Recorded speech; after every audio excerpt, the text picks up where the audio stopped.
All right, Chaz, welcome back to the show. It's July 23rd.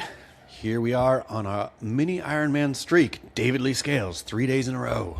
Yeah, for any of you who feel like it's been a week since you last heard from us, it has not. Well, it may have been, but we've been getting together daily without you. So come listen on Noble Rot. Come listen on Patreon. Jump in.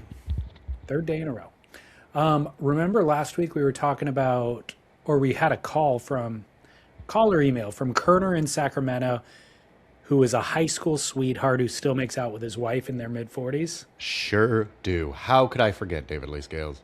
We had a bunch of questions. He called back. Let's hear it. You guys make me laugh so bloody hard. Kerner here, calling again from Sacramento, California. I wanted to give you some clarity on my relationship with my wife because I feel like it's pertinent.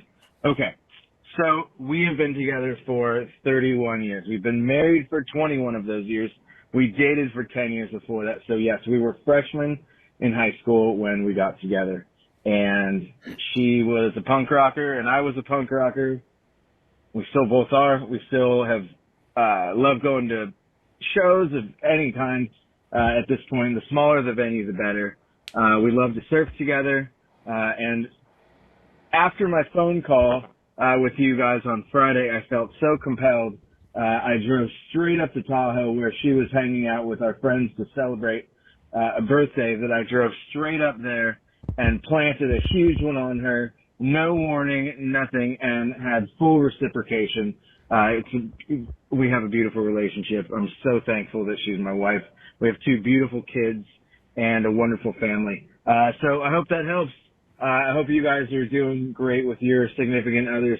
Make out after takeout. It's awesome wherever you want to. Well, maybe not in front of your kids. I don't know. It's kind of weird. My kids are they were a little bit weirded out when I did that, but it was fun. Anyway, yeah, rambling. Peace. See ya. Have we stumbled upon the perfect man?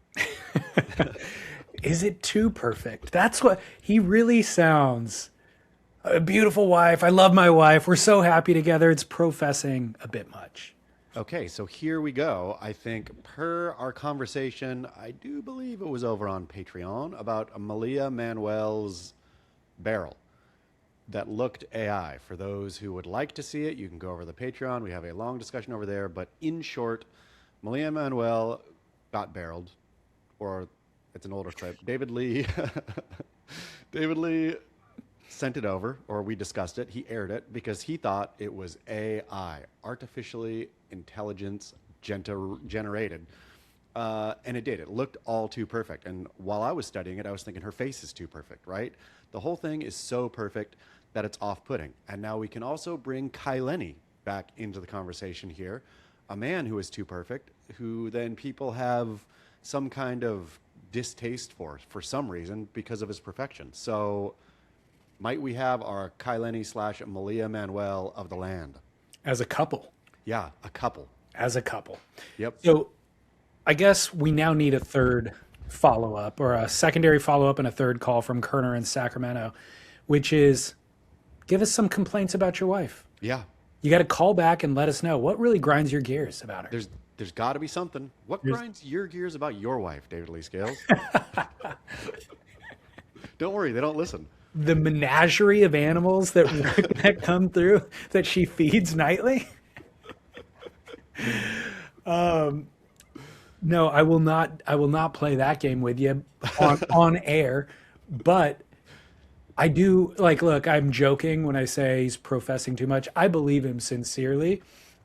And I think that you should always praise in public. And if you have any sort of correction, the correction should be in private. So I love that he's going public with this. But I do want to see a peek behind the curtain here because I'm finding it a little hard to believe. I mean, and if there's nothing bad, the problem is he opened this Pandora's box of he's going to see people on the street now, and they're just going to kind of glare at him a little bit. They're going to sense his perfection, and they're going to be off-put by it. You know what, though? This goes to something I think I did say last week, which is in the end, I think it's just a matter of perspective.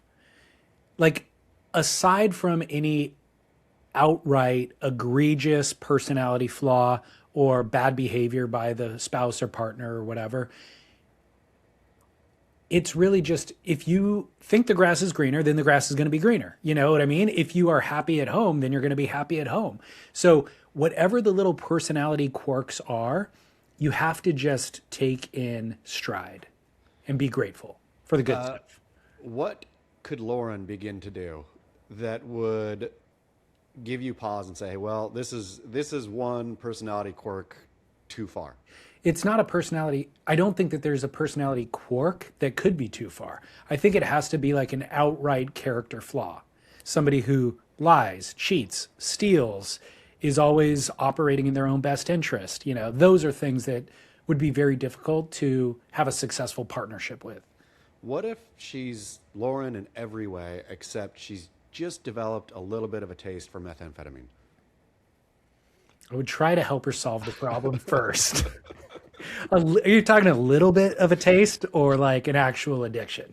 Just every month, she loves to go out and stay up for 4 nights in a row. See, that's 4 nights cuts into family time. I guess it cuts into makeout time. But, I mean, maybe not. Maybe it extends family time. Well, you know what's going to cut into the makeout time? Her teeth rotting out of her head. That's true. But I wonder how much meth you have to do to rot your teeth out of your head.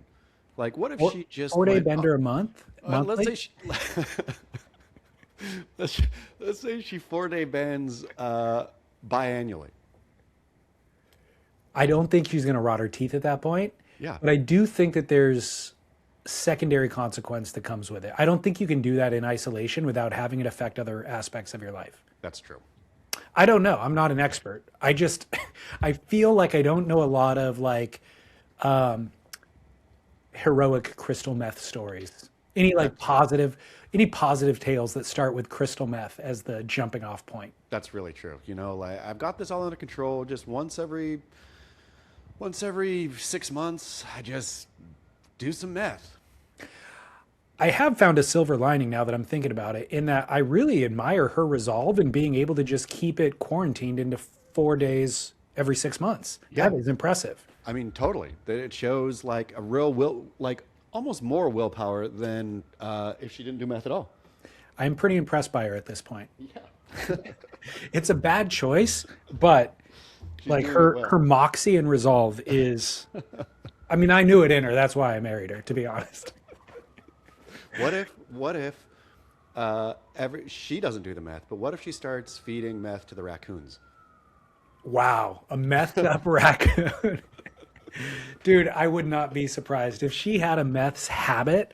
I wouldn't be surprised if she had accidentally forgotten and it somehow got into their plate. Did you see, by the way, we talked about Jimothy, just to keep bringing subjects and conversations from other podcasts into this one. Talked about Jimothy. I saw Jon Stewart now is like everyone is talking about Jimothy. Well, I did not see that, but I've got to be honest. Jimothy has scurried out of my feed a little bit in the last 3 days. Like it hit hard for about 48 hours, and now I'm almost searching for Jimothy content. Yeah. Ooh, maybe that's what maybe Jimothy is like algorithm meth. Like the dealer, it gives you a full load of Jimothy and then takes it all away. And then you go, I missed that Jimothy. It can only be that way because he only makes appearances sporadically, and there's only so many people on hand to capture those. And so it's not as if you're just rehashing the known content at a certain point, right? That's true. I think I've seen every Jimothy, but then also with AI, now I'm just worried too that people are going to start AIing Jimothy, and now Jimothy's going to be doing all kinds of stuff that Jimothy's not actually doing. Were you surprised to find that musician named Jimothy? Wait, I didn't see it. Did you send me a musician named Jimothy? No, but when you told me to Google Jimothy so that it runs across the screen, yes, off to the right, it shows that there's a musician by that name. I guess I was so fixated on Jimothy running across the screen and clicking the paw button again and again to make him do it that I wasn't even reading any word on the page. You know what's funny is I got mad at the musician. Just like, get out of my way, musician. I'm like, I'm not here for you. How dare you? And by the way, I know you came first, but you need to change your name. What are some details about that musician? I didn't even click. I didn't even read one sentence other than his name. because I have there's the Chaz Smith musician too, right? That is always dogging me. I think I'm beating him in the algo, but there's still he was a bluegrass, I think, musician who died at some point. I can't even remember when, but Chaz Smith, and that's me and him fight it out in the algo.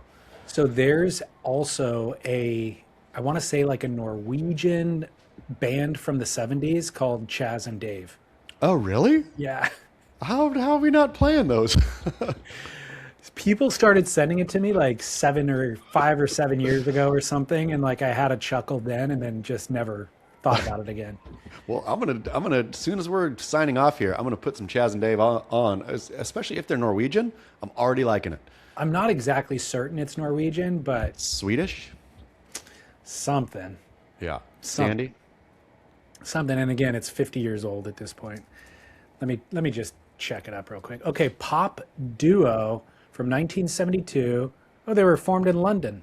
Perfect. Chaz Hodges and Dave Peacock. Yeah, those are great names.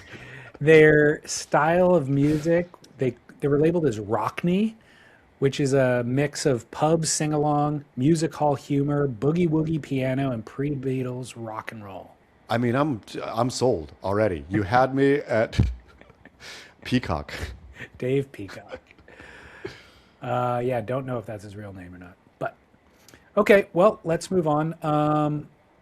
Any word, or have you seen or heard Why Stab Magazine deleted their podcast with Ryan Hurley? So I've heard people ask me to get to the bottom of this, and I'm thinking I'll try. And by getting to the bottom of this, it's going to be talking with you right now about it without any other information. But I feel you and I can forensic analysis this and come to a wrong conclusion. Absolutely. That's what we do best. Yeah. By the way, your audio is still plugged into your Rode mic, but it sounds like it's covered somehow. That Check, check, check, check, check. it just got more quiet for some reason. I don't know why. Is it back or is it bad? Should I unplug and plug in? No. Just leave it. I think we're fine. I'll try to fix it in post. Okay. Okay, so I did not listen to the episode when it was originally published. Apparently, it was only published for about 48 hours, and then they deleted it from all feeds, YouTube and all the audio podcast feeds. And then one person, it was a commenter on Patreon, Frank, who actually alerted me to this, and he did listen to the episode, and he said that he didn't identify anything that was salacious that would have caused either Stab or Ryan Hurley's partners to ask for it to be deleted. So it's a mystery.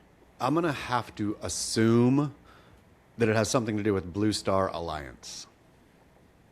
Oh, interesting. I bet he said something about the either Hurley sale to Bluestar or something like that caused a ruffle of feathers. Okay, that would make sense. Yeah. It might be the wrong conclusion. Let's hope it is, but I bet that's what it is. Yeah, especially if Ryan's not... Ryan Hurley does not strike me as the sort, none of the Hurleys do, who's going to go out and shoot from the hip. Ryan a little bit more than Jeff, I might say, but yeah, I also think that he's professional enough to not get himself into hot water. Yeah. Interesting thing about Bluestar that I found out when I went down to Asbury Park to spend the day surfing with our dear Tommy Inken. I guess Bluestar learned its lesson, according to Tommy, and is like, they went in all pool toys and fingernail clippers and all this, realized that was a horrible mistake, and have totally backed off and let the Hurley team, surf team, run the show, and it's back to like a core business. Interesting. Uh-huh. I mean, I have wondered that. Like, even through the pool toys situation, they still had Brett Simpson. Yeah. Coaching youth, coaching or Team USA. And, there were still Hurley team riders at every level. Not as many as before, but it wasn't just Felipe Toledo. It was and Kai Lenny. It was also like local Groms. And it didn't seem like they, I guess I was wondering too, because they went hard on the pool toy, fingernail clippers, beard oil, all that kind of stuff. And then it just stopped, right? And so I was thinking, if you're going to go become straight licensing and putting Hurley on everything, why didn't you keep going? But apparently they thought this is not, yeah, which was interesting to me for a couple reasons. A, I guess the health, theoretically, of a surf brand, or the viability of a surf brand, I will say. That Bluestar, I'm sure, looked at the board and they don't care about being core, they care about making money, right? And so they looked at it and thought, we will make more money keeping this, returning to our core surf brand ethos, than we will, selling whatever at Costco. Yeah, I mean, I would imagine there will be another pivot, like they'll change direction again, probably. Yeah, I mean, I don't know that with any of these holding like authentic brands and all Yeah. that, but I will say also authentic brands, I think, from what I hear, like real gloves or hands-off Quicksilver as well. Like Quicksilver is run out of France, but as a core brand out of France. Yeah, I have recognized that, I think, just as an end user, that Quicksilver seems to have returned to its roots a bit. Yeah, and I think the bummer with it is that now the stain of, like, I guess not the fickleness of consumers, but once bitten, twice shy, I feel, it's going to be hard for me to think of Hurley like I used to think of Hurley. But yeah, I mean, I guess they keep on sponsoring surfers and keep on, doing core things, and eventually I'll think of it as a core brand again.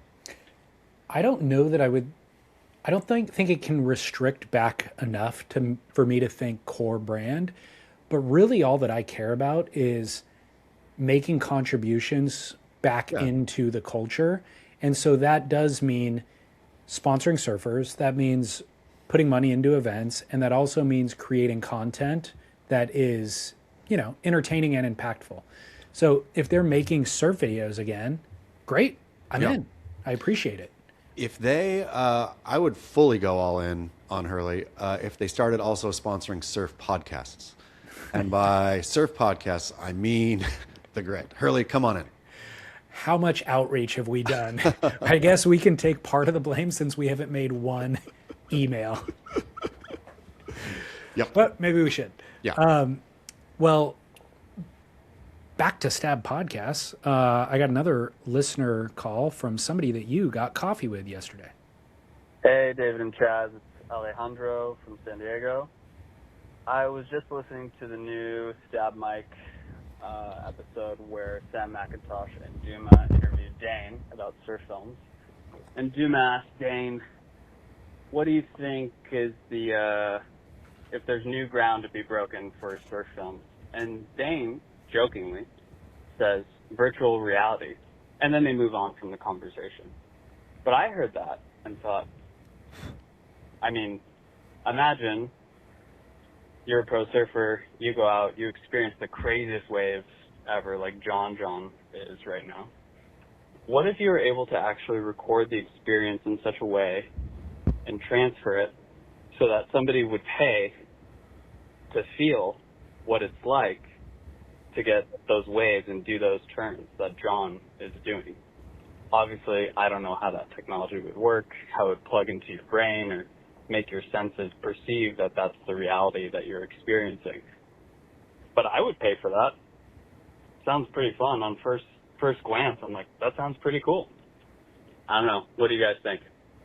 Cheers. Work. I'm surprised to hear that Alejandro is pro virtual reality. Of all people, Alejandro, shame. So here's the broader question would be,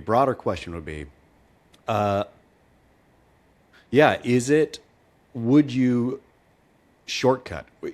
Would you take away all of the learning, all of the training and preternatural ability and all this that John possesses in order to get in those barrels? Is it fair? Is it right? Is it ethically moral for you to virtual reality a barrel? So let's presume, because I have a problem even accepting that you could do that. Like, let's assume you can. let's assume you can. Have you done one of those virtual reality room game things with your family? Or by Yeah. yourself? Oculus? I've done Oculus. I did one it was in San Francisco with the family, and it was way too much money, but the kid wanted to do it. And it was like, you go in and you have I think it is an Oculus headset as well, but then they censor you all up, right? I think you have sensors on your knees, on your elbows, on your whatever, the parts of your body that move. And then you go into a room, and then we did Squid Game, right? And you run around in there and you do the stuff. And it's very funny at the start and then very unsatisfying at the end. Yeah.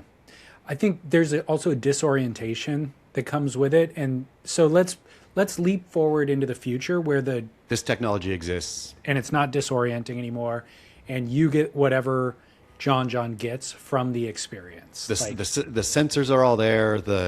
You can feel water, the foam ball monster nipping at your heels. Let's say we're at that point. Okay. I agree with what you said.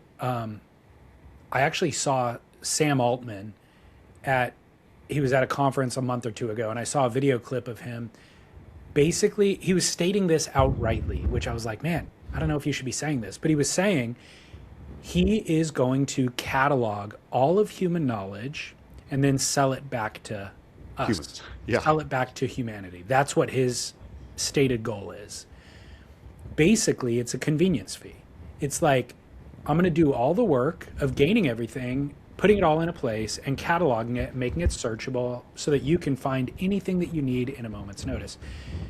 So to your point, just imagine what is lost for you and I in the learning process. Also, it'd be worth noting, imagine what he can alter or can be corrupted that you then ingest as truth that is not truth. So, of course, we all want information fast and we all use Google, and this is kind of just an extended expression of that. But I think that with each adjustment towards convenience, it comes at a cost. And you lessen your own learning, your brain's own growth. Like when you learn, your brain creates neuroplasticity. It makes new connections and branches, and that all then is serviceable for the rest of your life. So you, Alejandro, and you and me need to make the assessment of how much you want to engage in that exchange. How much do you want your own personal experience, or how much of your own personal experience do you want to give up for convenience?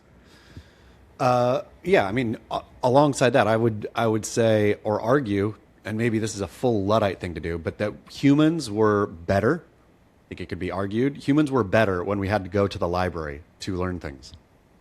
Like, our brains were better, our skills were better, our Dewey Decimal activity was better, all of it was better. And then you have I feel anytime I go to the library, my eye is caught by all kinds of different things, right? That I'm not there specifically looking for. Where discovery, and there's still discovery on Google, I suppose. You Google Jimothy to watch him run across the screen, and we learn about a musician named Jimothy, right? Like that kind of stuff. But yeah, all of that, I think, the discovery going away, but then back to the surfing specifically. I don't know if it's ethical to be able to take John's experience without having gone through the work that John has gone through to have that experience. I agree with that. I really question the ethics. I also question, where does that ultimately lead? It leads to you sitting on the couch, shoveling chips in your mouth, getting barreled like John, you know? So again, in your own interest, I think it's kind of not a good idea. The only problem I have with your analogy, though, is following that on its logical path would be, well, okay, then who wrote those books? You're relying on who built the library? You're relying on their hard work. So instead, you should go out and learn all those things on your own. And obviously, that's not right. So there is kind of a peak of what is the right exchange of convenience plus access to information that allows you to actually still get the exercise that you need to get to be healthy, but still learn along the way. And I think that it's too easy to say that humans were better back then or we're smarter now, maybe. I really think it just comes down to how do you engage with this? What is the exchange that you are choosing? obviously the phone can be used as a tool and it can be great for you, or your phone can be used to rot your brain. So do you want to use it as a tool, or do you want it to doom scroll? You know, and you have to make these active decisions now, not leave them in the hand of Sam Altman. I've been a vocal distruster, anti-AI on this show. I'm starting to come around to AI more in this vein, I suppose, of it is basically a supercomputer, right? It's a tool that if you use it well, but you have to really watch yourself. I guess that's part of what's happening here, right? The better these tools get, the more difficult it is to use them well. It's hard. It is exactly like Lauren's once every 6 month, 4-day meth bender. You know, to be able to control your meth bender to just 4 days every 6 months takes a lot more willpower than not doing it at all. So it's the will to do good and not to get all of a sudden, I used AI to write my bio. I hate writing bios, right? I haven't done this yet, but I could fully see I'm going to use AI to write my bio. I hate writing my own bio. And now that I've done that, okay, great. But now I'm going to use AI to edit, one of my books. That went really good, but I'm going to use AI to now add stuff. And all of a sudden AI is doing the writing. Yeah, I guess it's also worth noting, like, your anti-AI stance would be like somebody back in the day saying, I'm not going to the library. Yeah. Yeah. I'm not going to read any books because I want to learn it on my own. You know what I mean? I want somebody to talk to me. I'm an auditory learner. Yeah. So there is a way, I think that there is still a way to engage with it. But again, the convenience cost. Yeah. It's like, it's increased. It used to be you had to go drive to the library and learn the Dewey Decimal System to find the book. The convenience of AI is just so pronounced that it's almost, I think most people will default to the convenience. For sure. I mean, most people defaulted. We've already seen it once with Facebook, where people defaulted to giving up their entire privacy, entire everything, just so they could look at old high school friends.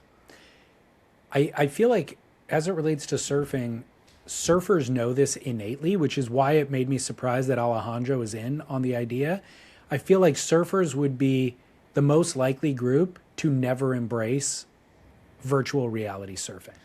Would you rather have your own surfing experience that you've had, or have John surfing experience that John's had? 100% option A. Yeah, which I is mean, weird. literally Yeah. 100%. Yeah, which is weird, right? If somebody said you could play basketball, or like LeBron James, or you can play like yourself, I would play like myself. Well, look, if playing like LeBron James gets you into the NBA and makes you $100 million, maybe you consider that.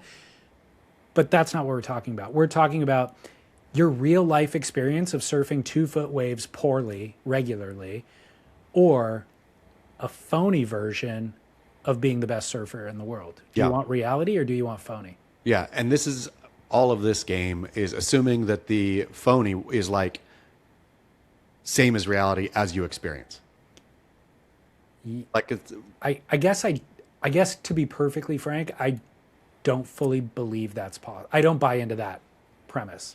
I think that our bodies and minds are sophisticated enough to still know the difference. Like, you can go into that machine and feel the stimulation on your actual, nerves, or even on a cellular level that feels similar, and it pumps the adrenaline similarly, but you still know that you didn't earn it. Intellectually, you went into a machine and walked out of the machine. So even if it stimulates all those things like in real time, you walk out knowing you're a poser. I like that we're basically talking about the Matrix here, is when the option is given to Keanu Reeves, to Neo, of blue pill or red pill. Do you want to actually live in reality, or would you rather live in the alternate reality? Prescient. That movie was smart. Real smart. I just read or saw an interview with Tom Holland and Matt Damon, and Tom Holland said he had never seen The Matrix. Kids these days, dude. Yeah. It was not for any reason. He's just like, I just haven't actually sat down and done it yet. Matt Damon should have gotten angrier at him than he did. Yeah, that is shocking to me. I didn't. I guess that movie's 25 years old now, Yeah. probably. But were you mind blown in the theater at The Matrix? Yeah, I was mind blown, but I didn't understand all of it. Did you feel bad about being a Matrix fan there? No. I remember feeling like, oh man, I'm a nerd. I'm a nerd. And inside, I'm a nerd, and I can't help it. I love this nerd thing. Yeah, I didn't think it was nerdy. But Matrix fans were really nerdy. Like, people who nerded out on The Matrix were Yeah. full-on nerds. And I liked it probably as much as them, which then made me think, I'm no different than them. I'm a big old cosplaying Comic-Con nerd. Yeah, I think it was one of the first to like bridge the gap between nerd and regular folk. Yeah. Like Dune has done that now, I think. Yeah. But like, you know, their attempts to make Dungeons and Dragons, or even like Yeah. Lord of the Rings, I still like feel has a nerdy vibe to it, even though like a lot of people like it. Matrix really successfully bridged the gap. Yeah, man. I mean, I guess it did. Good job, team. Well, I'm sure there will be more conversation about virtual reality surfing in the near future, but those are our initial takes. Yes. Got another listener call coming through. Let me see if I can find it. Oh, here it is. Hey, Chaz and DLS, longtime caller, first-time listener. My name is Stefan. I'm a surfer. I'm a writer. I'm a troll under a few names, like Stringer Magazine. And the topic I want to broach with you is backside carves. Is the windshield wiper turn actually cool? A little bit of context here. So our favorite anti-hero, Albee Layer, had some particularly divisive words on his Instagram story this past weekend. Forgive me for not having the details precisely verbatim, but he essentially took a screenshot of the Bolito Pro, what I'm assuming was Cole versus Dantas in the Challenger Series final, and Albee proceeded to write a short paragraph explaining how he doesn't think it's fair to generously score quote-unquote windshield wiper backside hacks. And something along the lines of, you know, athletes not doing enough movie part maneuvers, which is ironic considering it's a 30-minute heat in shit waves and the options are quite limited. So Albee opined with enough words to really make it seem like he actually thought about this, and it really had me thinking, are backside windshield wiper hacks actually lame? For his Insta story, it's definitely clear that Albee was likely under the influence at a wedding or some event, and I think this is what his thought process was. The standard windshield wiper backside spray, quite frankly, it's a fairly natural body motion. And if you have a little bit of a big Joel Parko gut with a board that has a little extra volume, you can hyperbolize the spray quite a bit. Furthermore, it really doesn't require you to go vertical into a technical part of the wave, which those, while less glamorous than a windshield-esque spray, does warrant a high score, as it truly is a mark of a surfer surrendering to the wave. And you're relying on a smaller margin of error if your tail were to drift or your rail were to bog. So, you know, my turn here. Like, I disagree with Albee. I actually think that windshield wiper is an art. And it has to be mastered. You can make the arc itself look large or small, snappy or drawn out, weak or strong. It prepares you for the next section. The windshield arc spray is unique to every single surfer, and it really is a pivotal piece in managing the integrity of your style and speed on a wave. Not to mention it's a two-parter. The bottom turn needs to be just as pretty and powerful as the top turn. So with that, I'm very curious what you both think. Is the windshield wiper too wimpy to glaze? Or is all that exaggerated spray worth it? Let me know. So before we break it down entirely, I'm glad just to acknowledge that it exists and that not all snaps are created equal. Because that windshield wiper turn, which is basically I'm pretty sure everybody would know what it is, but it's basically going backside and really just putting half of your board up into the lip into a vertical position and not it's almost you're pivoting off the tail. You can bank into the lip right there and then come back down and continue your forward momentum, as opposed to driving the tail through the maneuver itself. That's basically the distinction. But they're easy to get confused and think that one snap is the same as the other snap if it's done in the right section with the right amount of speed. So that's how we end up in this conversation.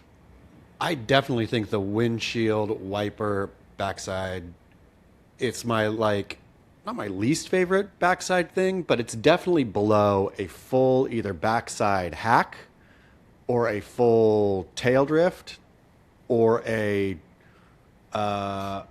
even a full backside carve. I feel like it is a second tier turn. Well, it's an easier maneuver and it's a less risky maneuver. I didn't see Albee's argument against it, but I don't think you can throw it out completely. I think it serves a place in the repertoire. Sure. There's portions of a given wave where that is the right maneuver to, rather than just continue down the line and go straight, there's an option to utilize that lip, hit it and continue going, and you wouldn't be able to fit in the tail into the rotation of that turn or the trajectory of the turn. The problem is, I think what Albee's complaint was probably related to is that sometimes people do, or a better surfer could fit the tail into that turn and a lesser surfer could not. And the lesser surfer does the windshield wiper turn and the judges score it as if it were the tail through the lip turn. Yeah.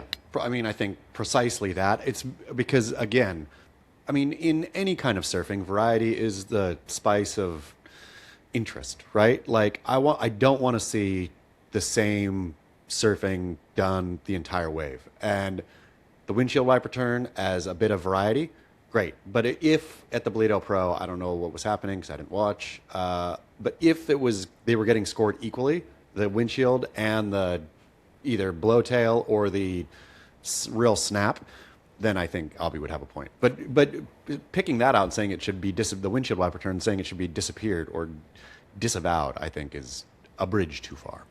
And all of these, both the kind of power snap or a tail drift or the windshield wiper, all exist on a spectrum. So there's, from the windshield wiper, the most critical version of the windshield wiper turn stops right where the powerful version of a snap begins, and the crappy version of the snap, of the pushing the tail through, is actually not that impressive. So there might actually be overlap in those two spectrums, where a super critical windshield wiper version of the turn, where, like, let's say the lip is actually barreling and you somehow bunny hop off the bottom, throw the board into the lip and get slapped down and ride out of it. That's gnarlier than doing a through the lip snap on a soft shoulder of a wave. You know what I mean? So they're in so you have to be operating on that spectrum, or acknowledge the spectrum at all time, and kind of adjusting the scorecard for the difficulty of that given maneuver. Which you would hope that the judges are doing, right? You're hoping that they're analyzing what is the ideal move here, what is the move that I'm being given, and how, I guess spectrum. But so the other move this made me think about that I think has kind of been thrown out, certainly at the highest level, the floater. Yeah. I think the floater got thrown out or disavowed as something that is just easy, but it's like the floater is so freaking functional. I think it did get overscored for a period of time back in the day, but it looks awesome. It's super fun to do. It's super functional, and you just don't see it very often. I don't know why they're not scored the way they used to be. I mean, maybe they were. You're probably right. Overscored back in the day, and then overcorrection, not scored at all. But the floater it was just wrote about that trip to Morocco. And Im Swain there, longest wave in Africa, where my ideal wave still exists. But anyway, the owner of the resort, Hamid, the guy who started it, I asked him, what's the best wave you've ever seen surfed out there? And he said there was this huge day where it was closing down in the middle, and Mikala Jones was there. And everybody, thought this is a day that doesn't link up all the way in, right? You can catch it out the back and have a smaller section, or you can catch it after on the inside and have half the wave also. And he said Mikala made everyone fools. He said figured it out on the third wave that he could float like a massive floater, the closeout section, and then come back on. And he said that's the most impressive wave you've ever seen surf there, that's the floater, right? The floater is what allows you to do that. And when I see it in competition, people or surfers who use that floater effectively, but then also do it poetically, it's really something to behold that should be judged high. I agree. Obviously, it's not the most difficult maneuver to do. And if you have a section that allows you to do something that is more difficult and you're in a competition, then do the more difficult maneuver. But I do think that there are sections that only a floater is the appropriate maneuver for. Which it seems like, and this is odd, maybe it is in their criteria, but the speed, power, flow, and of course we've talked about the judging criteria and blah, blah, blah, blah, blah, blah. But I've never seen in there written or heard somebody talk about part of the judging criteria be, did you surf the wave the way it was supposed to be surfed, right? Like if you floated a section that should have been snapped. And I feel we weirdly all know this as surfers, kind of when you're watching a wave getting or being ridden, we kind of know what the right move is. I think it's always fun and exciting for like a Dane Reynolds to come on, or come out and show you something you never thought could happen at a part of the wave, and then it changes your own perspective of how that wave should be ridden. But I think generally we as surfers have an idea of what move should be where. I think that the equation that can be used is, does it generate speed? Yeah. So like speed and explosiveness, speed that then leads to explosiveness, is the common denominator that we all want. And there's a section like Mikala figured out, you have to float it, and you come off of that with speed, enough speed to make, there's no other way. You can't bottom turn around that section, it's too big. But if you come into it with enough speed, float it, and you'll come off with a ton of speed, and now you're onto the next section of the wave. That's the only option. It's true. I suppose at the end of the day, that's why everybody loves Mick Fanning so much, et cetera, et cetera. We love fast surfing. That's what you want to feel. When you stand up on a surfboard, that's what you want. Yeah. Is speed. Well, now let's talk about Albee Layer. Any thoughts on Albee? He said our favorite anti-hero. And I think that's worth discussing. Yeah, I mean, I always appreciate an Albee Layer opinion. I'd like that he both has the Bonafides in the air and charging to be opinionated, right? And then, so I like that he is opinionated. And of course, when it comes to opinion, you're not going to be right all the time. But even putting your opinion out there in a, like a Joel Tudor.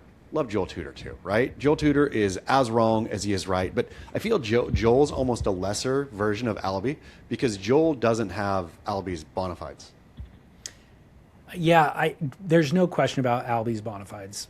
Yeah. So it's not even, we don't even need to state that. He's proven it time and time and time again for 15 plus years. But then when you have those Bonafides, then you are allowed an opinion, I feel. I mean, except you're always allowed an opinion, but I think that the right or wrong is determined by whether somebody with equal Bonafides takes the polar opposite stance. And then I'm interested to hear both sides. Do you think, what do you think Albee's strike rate is on right versus wrong? So when you read an Albee rant, are you like, yeah, somebody needed to say that. Thanks, Albee. Or you're like, oh, what are you on about here? What's your personal grievance? I think he's 50-50, but I think that my problem with, or my opinion on Albee is that his points are not very well developed. So he'll make kind of a bold claim that flies in the face of, let's say, 50% of the population, or 50% of the other experts who have the Bonafides feel the opposite way, right?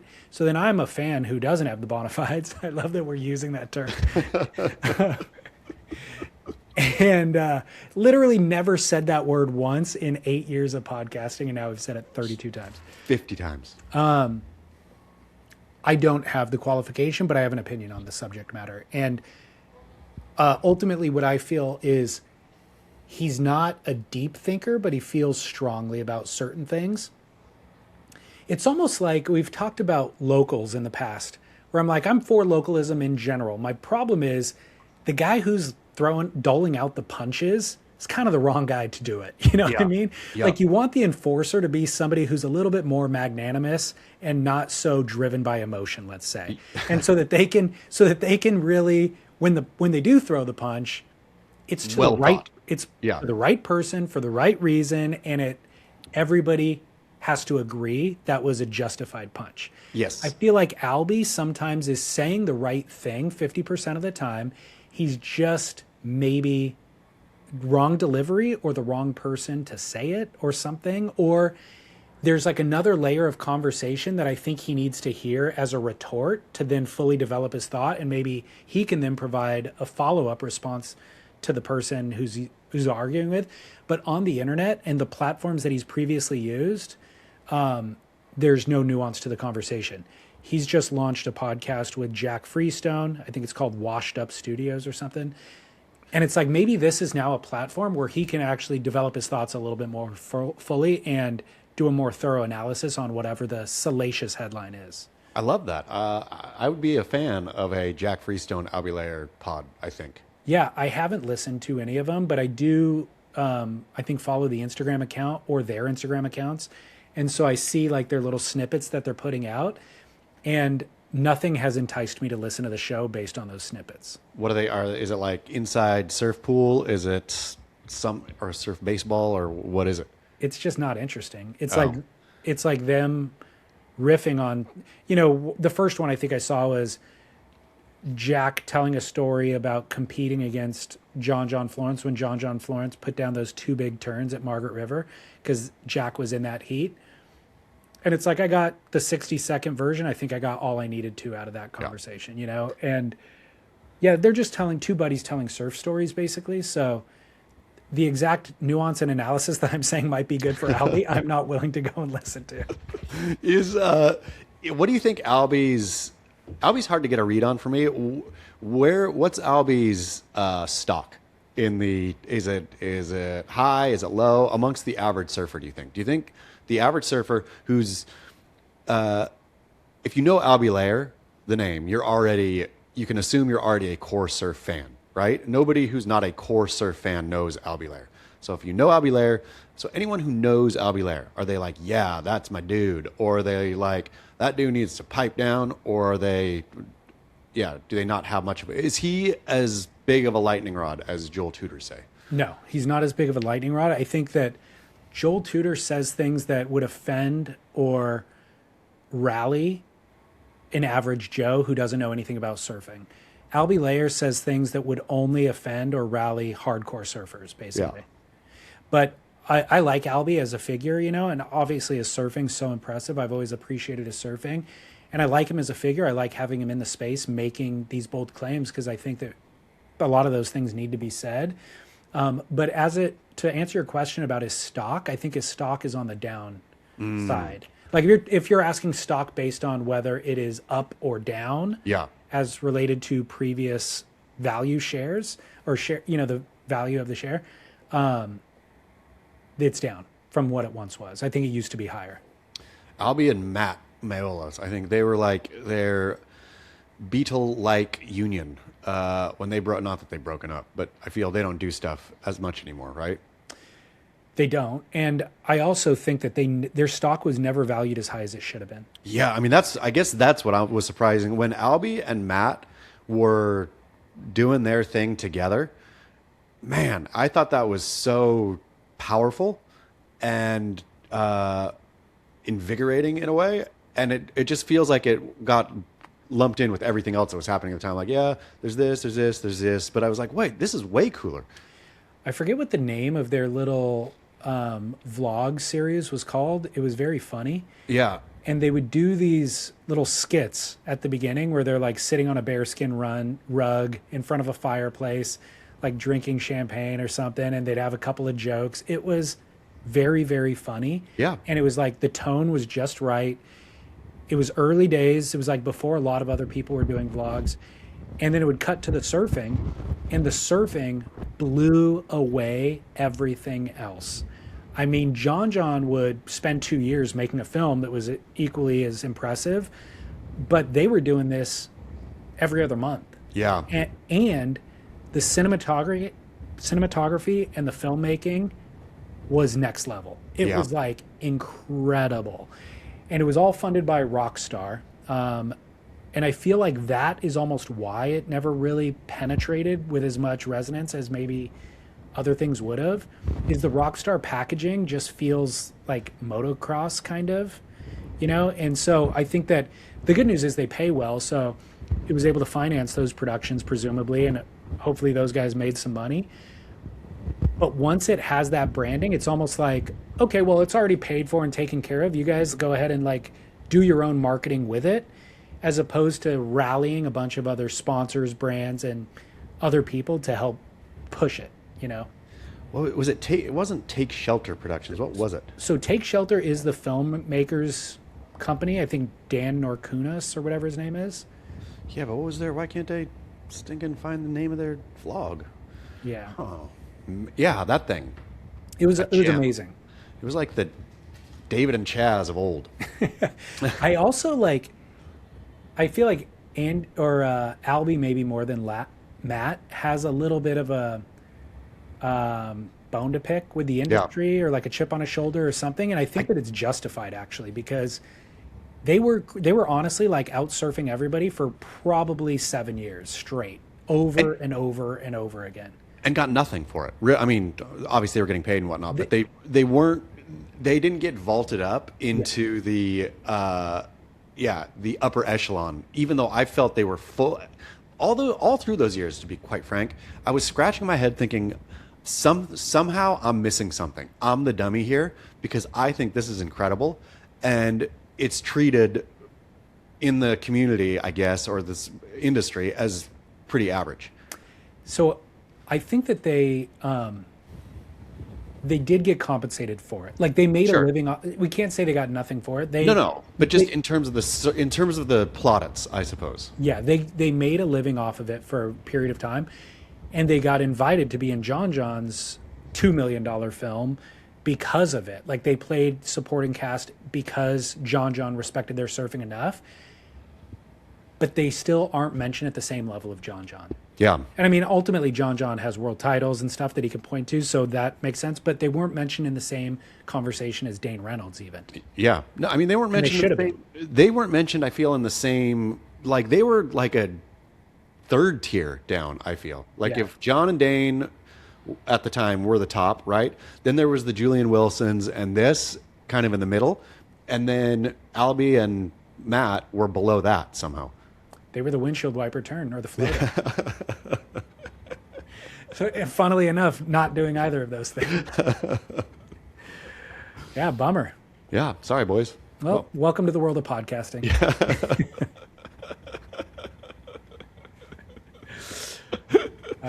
Where everybody lands eventually. Yeah. Next stop, realtor. Who's coming in next? If you had to do place your bets, if you had to do a prop bet on which is the next professional surfer that's going to start a podcast. Josh Kerr. Does he already have one? I don't think so. Man, that's funny. That is so on brand that it's shocking to me that he doesn't already have a podcast. Who would be your guess?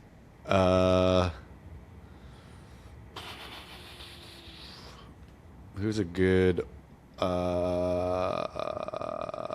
yeah. I should have a better guess. Josh Kerr is too good. I got another one. Felipe Toledo and his wife. Oh, man. That's a good call right there. That is like 1 month away from happening. Absolutely. You are putting that into the river of ideas that floats above our head and goes to China. And Felipe Toledo's wife's going to reach her hand up and grab that one straight out and say, you know what, honey? Lifestyle vlog. I mean, I don't know which, Portuguese, Brazilian language podcasts exist in the surf space. Maybe some already do, but I just feel like when you hear about the rabid fans and stuff, like that is an untapped market probably for somebody like Felipe. What would Lauren have to do to convince you to do a lifestyle vlog with her? Well, it's not about surfing. She's just like, honey, I'm starting this. We're gonna have some raccoons, gonna have some, cleaning tips, and I want you to do some cooking tips and stuff like that. I mean, it'd just have to have a paycheck attached to it at this point. I mean, if she was like, this is gonna make me really happy. Like, I've been thinking about it a lot, and what I need to be fully fulfilled is this is the one thing in my life that's missing is a lifestyle vlog. I'd talk her out of it. Look, if she said there was some sponsor that lined up and there is a paycheck attached, it's going to take an hour a week or whatever, I'd be like, okay, I can carve out the time in my work schedule. But if you're saying this is for like non-work related, like passion project, I'd be like, no. Okay, she did get a sponsor. It's $500 a month. No. No. No. I mean, like, we could spend that time doing something else to earn that much money. Like, she works in finance. Yeah. That'd be like me on the weekends asking her to do some finance related project. She'd be like, no, suck it. Like, get out of here. Can't ask me to work on the weekends. Do you want a pros in the wild? I sure do. All right, DLS, longtime friend, first time attempted contributor.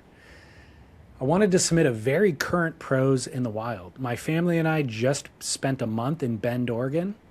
While I worked remotely and mixed in some vacation, through a friend, I got connected with a local surfer named Justin, who generously loaned me a board and offered to introduce me to the standing river wave in downtown Bend. We showed up at dawn for my very first attempt. There were only a handful of people in line, and when I looked up, I realized the guy in front of me was Mr. Pipeline himself, Gerry Lopez. I knew that Gerry lived in Bend and surfed the wave from time to time, but I couldn't believe I ran into him on my very first session. If you've ever seen the Bend wave, it looks very straightforward. You stand there watching people surf it and you think, how hard could this be? Then it's your turn. It's incredibly humbling. I'm a competent surfer and I was getting tossed off in just a couple of seconds over and over. The wave is unbelievably sensitive. Ocean surfing translates far less than you would think. It's equal parts frustrating, but also fun because every short ride makes you think that you're not too far away from figuring it out. Then you fall quickly again. My new friend Justin did the heavy lifting of getting me started. He explained the lineup, helped me understand the wave, loaned me the board, and literally held me in position for my first few attempts. But what made the experience unforgettable was Gerry. Every time I came back after another quick wipeout, Gerry had another tip for me. Better foot placement, a better entry point, how to read the wave, more encouragement. The second day, he was literally holding my board in position while I got set up. At one point during his surf, he carved over next to the takeoff zone and demonstrated exactly where I should hold myself while dropping in. I went back a third day and it was the same story. Another pointer, another word of encouragement, another little adjustment. Then there's the way that he surfs. Even the people who absolutely rip on that wave would eventually fall off, get flushed out the back, paddle back to shore, and walk upstream to get back in line. That's how everyone finishes their ride, but not Gerry. He waits patiently at the takeoff. When it's his turn, he stands up, surfs with effortless style for a minute or two, simply carves right back to the takeoff, and sits down to wait for his next turn. Across multiple sessions, I never saw him get a single hair on his head wet. Dry hair sessions. For a man in his late 70s, he still looks incredibly spry and nimble. The whole Bend surf community was incredibly welcoming, but Gerry really stood out. We all know him as Mr. Pipeline and one of the most influential surfers ever. What I wasn't expecting was how much time he'd spend helping a complete stranger squeeze another few seconds out of each ride. After 5 or 6 sessions, my personal best was maybe just 10 or 12 seconds, mostly just staying in one place with a couple of tiny wiggles that I can't even call turns. I still can't really river surf, but I came home with a great story and an even greater appreciation for Gerry Lopez. Thanks for everything you guys do. Thanks to Justin, Gerry, and the entire Bend crew for making a visiting surfer feel right at home. Get barrel, keep work, Charlie.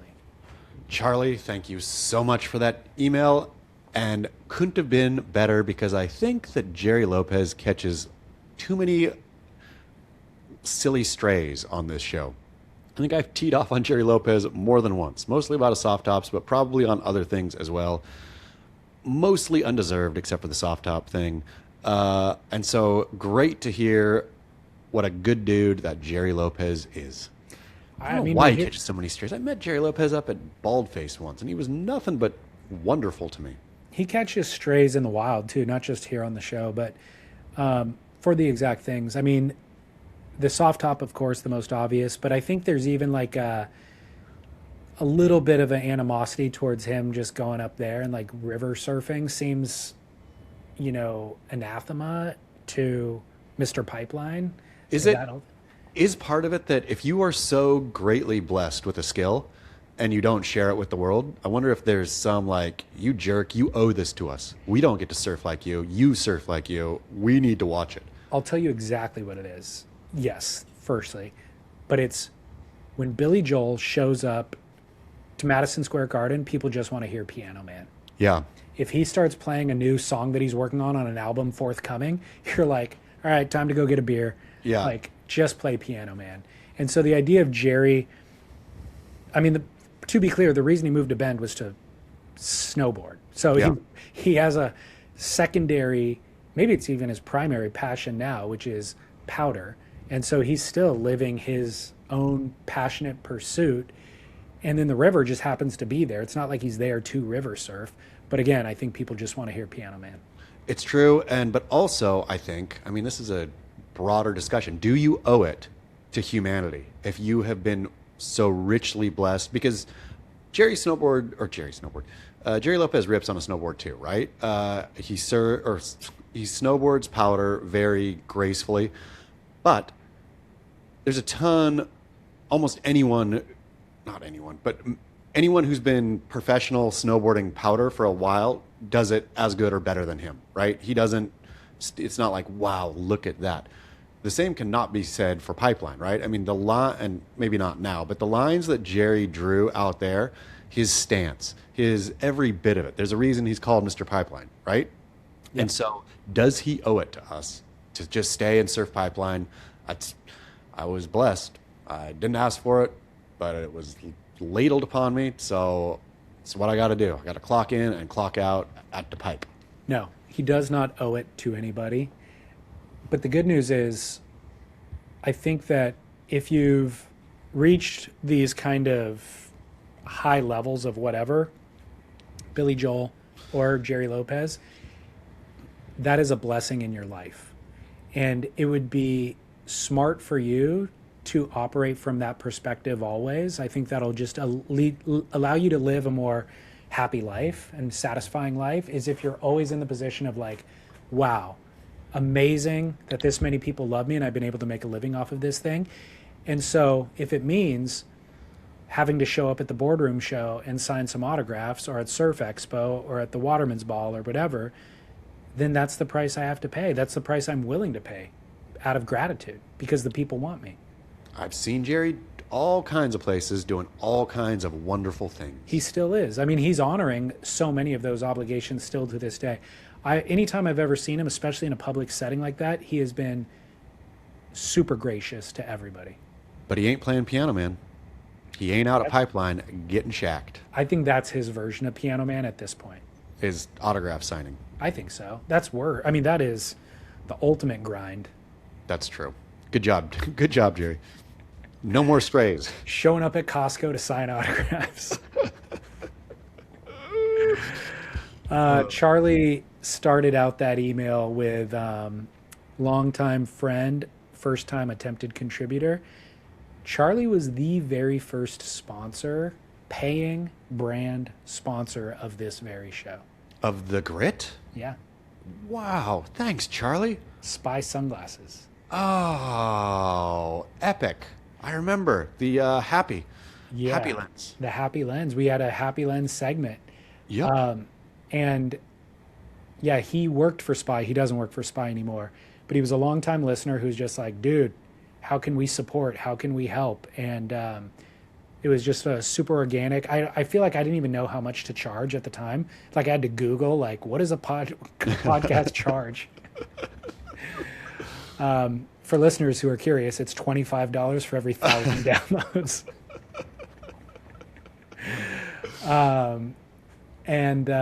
Yeah, so that was a super generous, like, you know, willing to put himself out as a marketing person, convincing the brand to get involved in some new platform and entity. I thought that was generous. Thanks, Charlie. Real quick before we move on, I mean, we can move on from Gerry Lopez, but the whole Riverwave, Flow Rider, all of it, I mean, I feel they're all related-ish. They're also related, I feel, to wake surfing, though not all of these things that look like surfing, but take an entirely separate skill set, an entirely separate understanding of the way the water is moving, and entirely like where there's almost zero crossover between me surfing a wave, me wake surfing, and me on a river wave. Yeah, I honestly, I've had a lot of people who don't surf, friends, extended family or whatever, be like, oh, do you snowboard? You must be good at snowboarding because you surf, right? And it's like, no, it's not even close to the same. Yeah. Or you must skateboard, right? And it's like, nope, not even close to the same. I would argue snowboarding is probably closer to that river wave than surfing is. Maybe. I mean, the one that always busts my hide is wake surfing. Anytime I've been on a boat and people are like, oh, you surf. Like, you're a surfer. You can do this. And I'm horrible at wake surfing. I read it always wrong. I always get, like, I'll take off at the wrong spot and I'll be able to, like, get into the pocket a little bit, but then I'll always fade out way too early and stuff like that. Like, I just can't read or haven't learned to read the wake of a boat yet, like where I need to be. And it always feels weird. The ones I've been on, I'm always right in front of the boat, or you're supposed to be, close to the boat. And I always think I'm going to hit this boat, even though obviously the boat's going. If I fall, the boat's going to leave me. So you're talking about without holding the rope, right? Without holding the rope. Yeah, holding the rope is easy. I'm talking about, without ropeless wake surfing. Right. So Lewis Hamilton's better at it than you? For sure. Did you see him do that 360? I sure did. I couldn't even begin to do a 360 on a wake surf. Yeah, that's funny. I've only done it once, and it was a long, long time ago. And I was more competent at it than anybody else on the boat who doesn't surf, The times I've done it, been less competent. Yeah, bummer. Yep.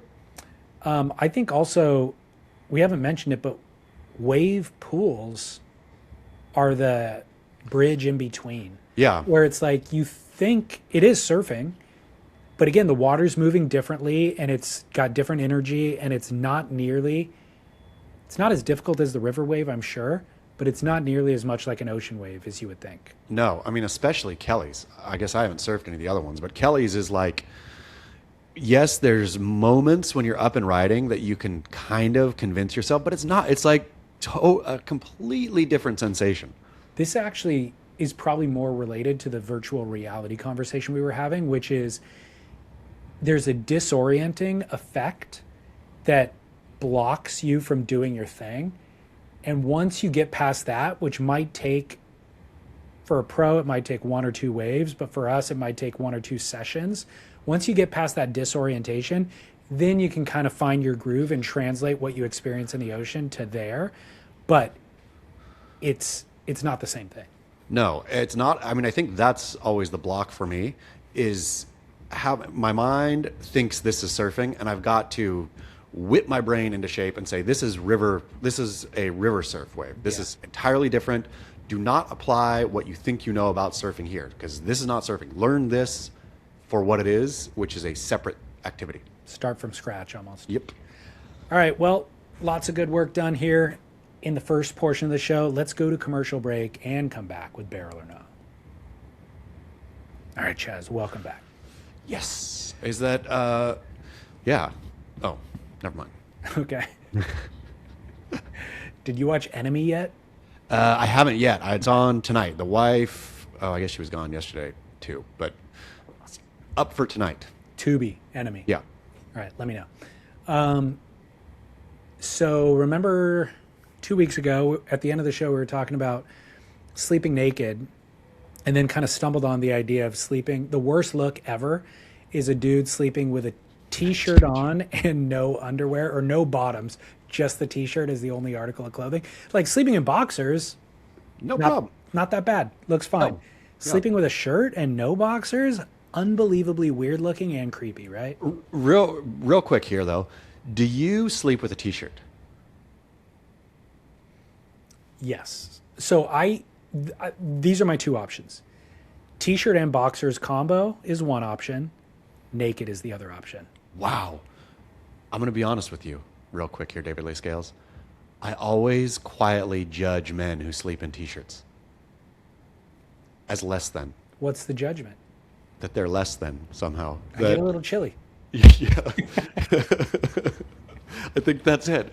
Like, I think it's all of it. It's if you need to wear a t-shirt to bed, you're either too sensitive or you're either sensitive or you're embarrassed. Well, yes, sensitive, not so embarrassed. Yeah. The sensitivity has to do with your wife's preference for temperature. Because if your wife likes it colder than you do, and she's a blanket hog, you're going to find yourself at moments in the night uncovered. Isn't that the strangest time of night? When you are right, there's times that I'll wake up at night for whatever reason, like this doesn't happen at home, and it's not usual, but where I'll wake up at night for whatever reason and be cold. And I will lay there cold for 3 hours, knowing all I got to do is wake up and go put a t-shirt on. And I just can't do it. And not out of pride or not for any other reason than for whatever reason, moving around, like getting your body to move at night is a Herculean task. Dude, I've never done this. I'm admitting to doing this apprehensively because it's so not in my character or nature. But last weekend, I passed out in bed without having brushed my teeth. Yep. And then when I came to, probably at like midnight, I felt disgusting. Yeah. But I'm like, I'm just going to wait. If I go to sleep, my brain won't know that I'm disgusting, and then I can just wait until the morning and deal with it. Because if I wake up now, that effort is going to wake me up, basically. So then I just close my eyes and I'm like, I'm going back to sleep. Then I woke up at 1 feeling disgusting. Then I woke up at 2 feeling disgusting. And 3, it was like, it ruined my entire night's worth of sleep. I woke up in the morning, I was like, God dang it, what was I thinking? I mean, that in the morning, like for me with the cold situations when I'm freezing all night and not sleeping because I didn't get out of bed and put a t-shirt on, and maybe it would have woken me up for another 20 minutes, but then I would have been out for the rest of the night because I would have been warm. Nope. Instead, I sat there cold, not doing anything. It's so weird how you are like a different person. Yes. The nighttime brain is a different personality than your awake brain. Because in the day, I like to work, right? I like to get stuff done. Yeah. I like to take care of business. Not really, I guess. But wait a second. Who are you talking about? Yeah, dang it. Well, I guess my nighttime brain is the same as my daytime brain. Well, hello, David and Chaz. Regarding sleeping in a t-shirt and nothing else, I'd first like to draw your attention to that childhood role model of Winnie the Pooh. Dude was shirt only all the time. But to your point of the discussion, my dear dad ran the Winnie the Pooh look, also known as shirt cocking, to bed at night. I agree, it's not a great look, but I can confirm that it exists. And my partner also confirms that it's present, if not a popular approach to sleepwear for some of the women in her own family as well. Women's all good. Funnily, I thought the same thing. I'm like, you know what? That's kind of a good look. Yeah, no, because especially no woman is wearing and even if they were, a short t-shirt, right? So it's, in my thinking of it, it's essentially a nightgown. Just barely, though. Which we should circle back here a little bit to nightgowns for men. Would you go for one? Like Scrooge style? Old-timey? Does he wear that into bed or just when he gets out of bed? No, that's his bedclothes. No, I feel like I'd be tangled up in that thing. I don't know. I think back in the day, men wore nightgowns. Yeah, they also wore a cap, which is weird.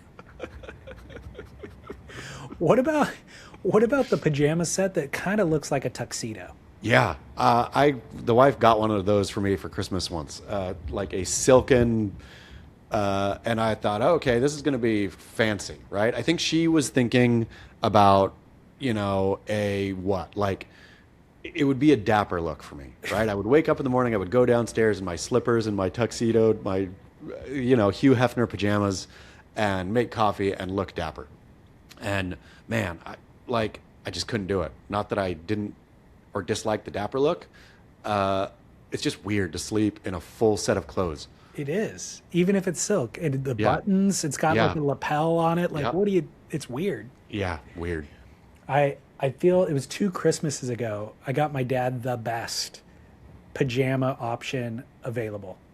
What was it? Imagine what a gold rush, a gold miner would wear. Yep. Like around a campfire, where it's like the thermal, but it's one piece. And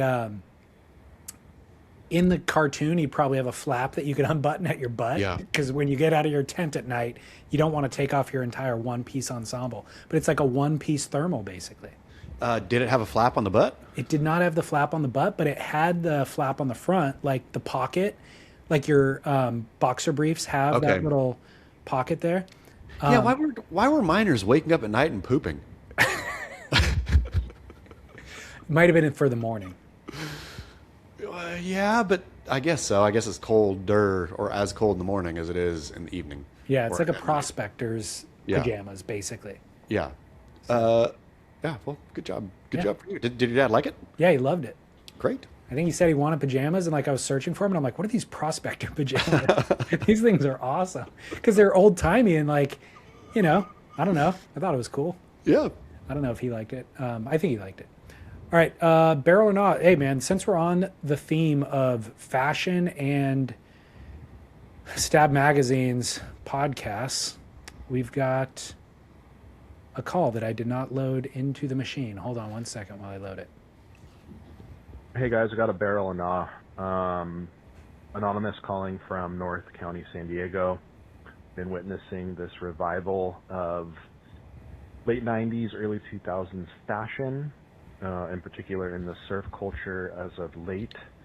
And it's kind of interesting. I'm in my 40s, so it's the first sort of cycle of fashion that I've experienced firsthand. Obviously, back in the days of junior high and high school, the baggy pants and all of the other fashion of the time. And so I've been noticing lately that has completely cycled back.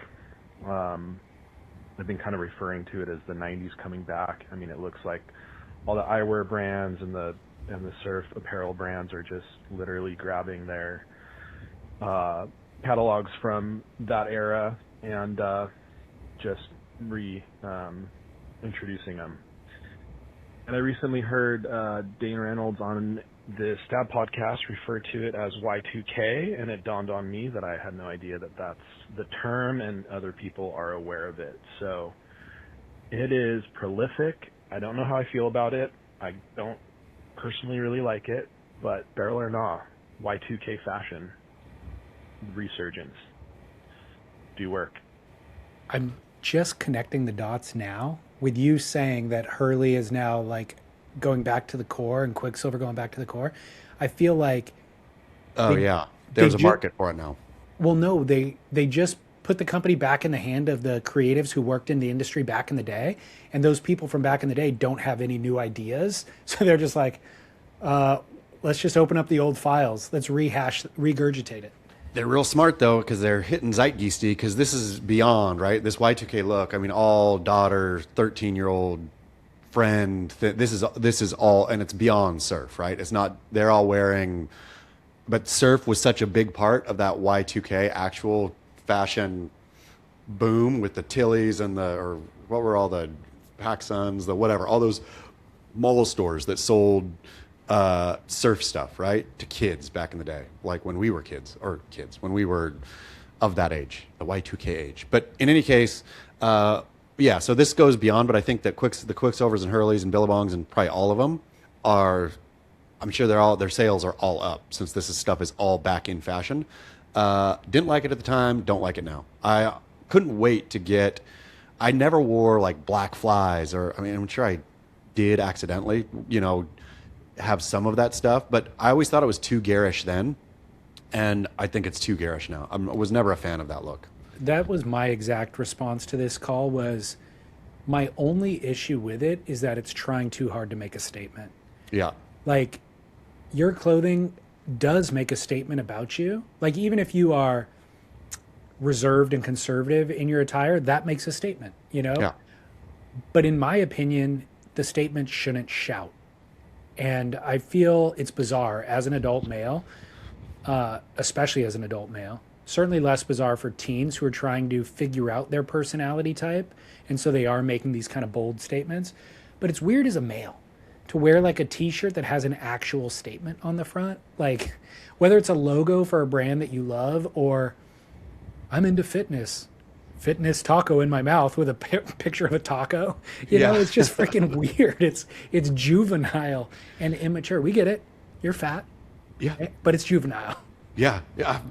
How often do you walk down the street and see a slogan on a t-shirt that makes you chuckle? Even if it makes me chuckle, you should not be wearing that. That's true. What about this one? One time I saw an indigenous American walking down the street, and he was a chunk, and he had a shirt that said FBI, fat bellied Indian.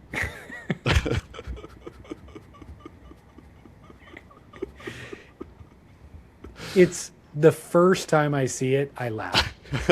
Because when I see FBI, I'm thinking, okay, female body inspector or full-blooded Italian, you know, like some stupid thing that you've seen over and over again. Fat-bellied Indian made me laugh. Also, isn't it indigenous people? You got it wrong. You got the wrong terminology. What did I say? You said you saw an indigenous person, but you said the T-shirt said Indian. So his T-shirt said Indian. He was an indigenous. He wasn't an Indian. He was a Native American. Exactly. So on his T-shirt, it should have said indigenous. Oh, that's true. We can go back. We can take this back to market. Unless you're in Asia, you should not be wearing that shirt. That's true. Asia, India. But yeah, overall, even on the 13-year-olds, I don't like the look. It's a bad look on them, just like from an aesthetic kind of assessment. It's a bad look on them, but they're trying to suss out their personality, so they're trying on new things. I get it. I mean, I get bad style, but yeah, I didn't like it at the time, I'm going to say either. Yeah. Yeah, I'm not into it. Y2K fashion, bad fashion then, bad fashion now. Yep. But Former and Stecco and all these guys are obviously leaning. I mean, this is where the money is, so they're leaning in. There's big, garish, more fluorescent-y stuff coming out, I feel. I wish them well. Yeah. The best. I mean, they're hitting the market. That's what the market is not made for me. I am not the market. It's definitely not for me. Yeah. Okay, barrel or not number 2. We're going to extend this conversation from Patreon's extra fine grit, because I feel like we didn't really unpack it well enough, but sitting at the head of the table. And sitting at the head of the table as a position play, right? Like more than just like the meaning behind sitting at the head of the table, or treating the head of the table reverently. Correct. This isn't, I randomly, the only spot open was at the head of the table and I sat there and that's an offense. No, this is like insisting on sitting at the head of the table. I'm going to say barrel. I'm going to say we've talked about it a lot, decorum, class, all this kind of stuff. We've erased so much of this, right? Treating the table as as they did in King Arthur's day. Let's say, I mean, he made his round, so there was no head of the table. The whole point was that. Great metaphor. Great analogy. Choose literally the one table that doesn't have a head in all of history. Yeah, but okay, like Last Supper, this table, the idea that the table and the places around the table have meaning, I like this idea, right? And I'm not saying that the father has to sit at the head of the table. I'm going to say the person with power should take the head of the table. To hold court? So ultimately it's a focal point, is where the whole concept comes from. These people deserve the focal point at these two positions. Yeah. Okay. So I guess I'm going to unpack Albee Layer style my poor initial attempt here and go. So the most entertaining people then should be placed at the head of the table. Like, you should suss out, address who in your party is the most entertaining, and that person sits at the head. Okay. And that's not always the homeowner or the owner of the table. No. And I'm also going to say that this rules do not apply if you are insisting on head of the table rules with just your family, your immediate family. Then you are probably a misogynist or a something, right? Like, if you're like, no, I'm the man, I sit here, you sit there. Like, if it's just you and the family, that's silly. I'm talking, this head of the table situation is when guests are over and or Thanksgiving or whatever, right? Yeah. Yeah. So I'm going to say full barrel, but really suss out who the most entertaining person, and then everybody kind of has to agree. Yep, most entertaining. I can agree to this. Except it can't be a kid, or I guess if the kid is the most entertaining, but not laugh at, but laugh with. If the kid is like full of banter, and also not just entertaining. I'm going to add here a good MC, right? Like a person who's going to pass the conversation, who's not just going to hold court, but is going to be able to, be like the host of the Academy Awards, right? You move it around, keep the show going. Make sure, bring up interesting conversation pieces, because a table that's united in conversation is better than a table that factions off, right? Where those two people are down there talking about something. Yeah. These people are over here talking about their own thing. Like, a faction table is not nearly as great as a united table. I'm sold. So if a rule needs to be applied, that's as good of a rule as I can imagine. Yeah. If the focus is uniting the table in conversation, and this is the quickest way to that, I'm sold. And it's much better than the pre-existing rule, which is the authority head in the family gets the table. I feel like is just fraught with peril. It's like nobody likes that or a lot of people don't like that person anyways. Why are we giving this person power? Like, we don't want to listen to that person. We don't want to focus on that person, you know? Generally, oftentimes too, the person who has the power can be stoic, so they're just going to sit there quietly. Yeah. So now everything is bogged down. Yeah.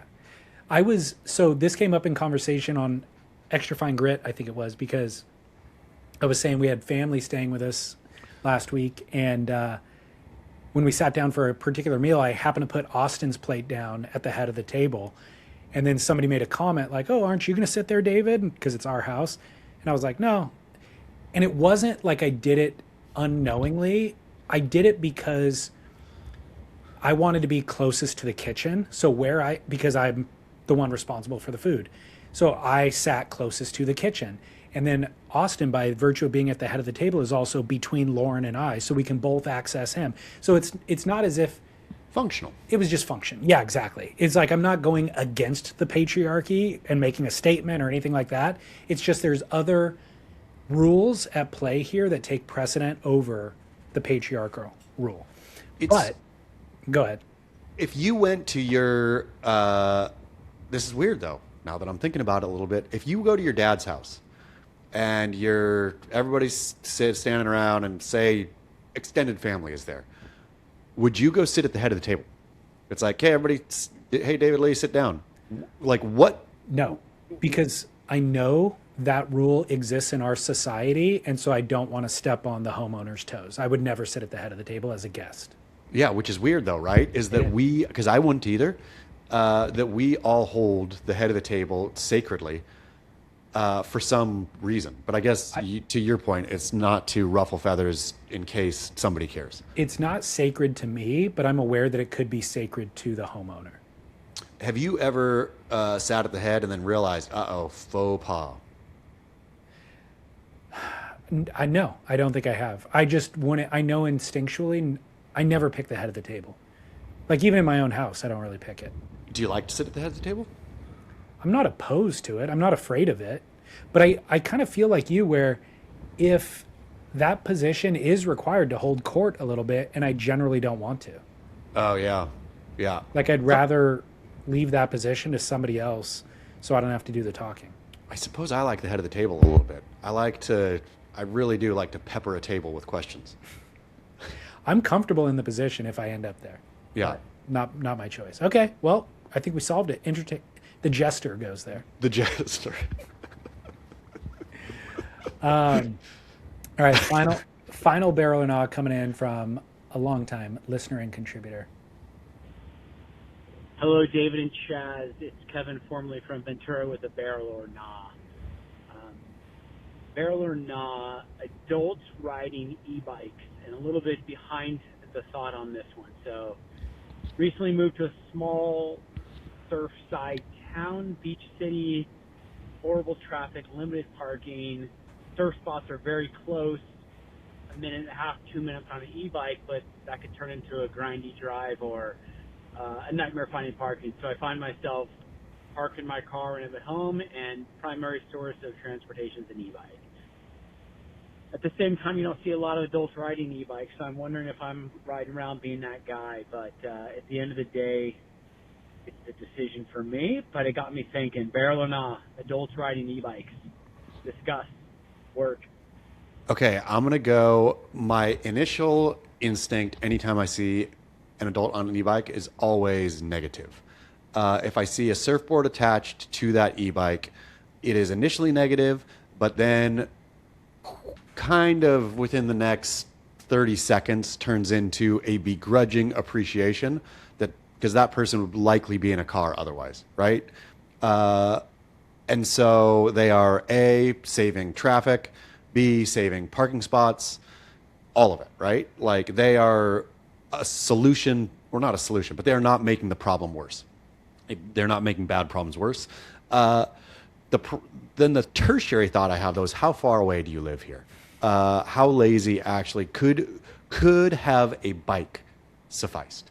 Why did you get an e-bike? Because if you're going, I think this is somewhat like walking away from the beach with a bikini or shirtless, right? There's a certain distance. I think the exact same thing with an e-bike. There's a certain distance. If you live in that perimeter to the beach, get a damn regular bike. So I feel the same way as you. I would love to be anti e-bike as a whole, but I do recognize they have value in certain little tiny microcosms. This is only barrel for adults. I feel like you should be 18 or older and need to have a driver's license to have an e-bike, because it's a scourge for the kids. Now, that being said, the one additional factor that you can put into this criteria, aside from the bikini conversation that we previously had, is the incline back to the house. Yes. So you live, I don't know, 300 feet above sea level, even though you're only 1 mile from the beach, probably? Yes. Yeah. So that 300-foot incline in that 1 mile, you would not be able to do on a bicycle. You could breeze down to the beach, no problem. You could physically not pedal up that while holding a bicycle. So that's where an e-bike solves everything. I agree. And again, like AI, I want to be anti, but then I realize, wait a second, the e-bike has just been abused, like AI has been abused, right? It's made a bunch of slop. It's made a bunch of crap that I think is evil, but I'm throwing baby out with the bathwater here. Let's take the baby back. E-bike is a great tool, and I agree with you, for people who are more mature. I think kids should ride sticking bikes anyway, just as a rite of passage, but e-bike for adult, great tool for, exactly for that, for distance and incline. I think that the one kind of barrier here, or what we could use as a litmus test, is trestles. I think trestles, you should still manually pedal bike down and up. That incline is not 300 feet. And the exercise, you need the exercise, period. I don't care how fit you are or unfit you are. You could use that exercise even after surfing. Yep. So the e-bike has to be a hill more inclined than the trestles hill and a further distance. Great. I love it. Yeah. So, Kevin, are you ticking the boxes here? Or is your e-bike going on mothballs? So he's Kevin, formerly from Ventura. So he's in a new beach town. And I was like really thinking through the clues. Like, where did he end up? Yeah. If he's not a Ventura, where did he end up? Like that he like decidedly did not admit. And he's called in a few times. I haven't played all of them.